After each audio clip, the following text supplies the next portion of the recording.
nagbakbakan na ulit sa hard court sa pagbubukas ng PBA Commissioner's Cup. Nakauna na rin ng panalo ang mga kupunan ng Converge at Hong Kong Eastern. Magbabalita si Ian Suyu. Exciting basketball action ang muling napanood ng fans sa pagbubukas ng PBA Commissioner's Cup sa PhilSports Arena kagabi. Unang nagtapat ang Terra Firma Jeep at Converge Fiber Xers. Yun nga lang, hindi muna nakalaro ang mga bagong trade na sina Terence Romeo at Vic Manuel para sa Jeep.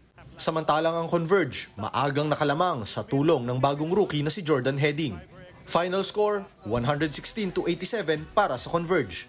Nanguna para sa Fiber Xers ang import at ex-NBA cager na si Chick Dalio with 25 points and 16 rebounds. Habang double-double naman ang performance ni Justin Arana na nagtala ng 16 points at 12 rebounds. It's just a good overall game for us.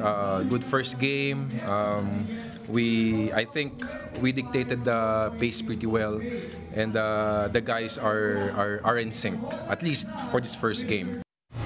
Sa second game naman, agad nagpakita ng bangis ang guest team na Hong Kong Eastern kontra Phoenix Fuel Masters. Sa second half ng laro, rumatsyada ang koponan para makabuo ng halos 20 puntos na kalamangan pagdating ng final quarter. Final score, 102-87 para sa Hong Kong. Kahit bagong team, familiar faces pa rin ang namuno sa opensa ng Eastern, kabilang si dating import Cameron Clark na may 25 points at 11 rebounds.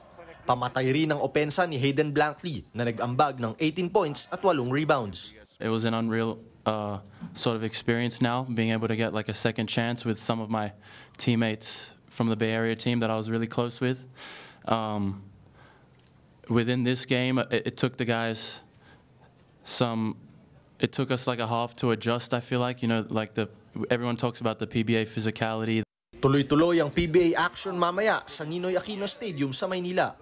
Unang magsasalpukan ang Northport Batangpier at NLEX Road Warriors mamayang alas 5 ng hapon at susundan yan ng tapatang Blackwater kontra Magnolia. Para sa 1PH, Ian Suyu, News 5.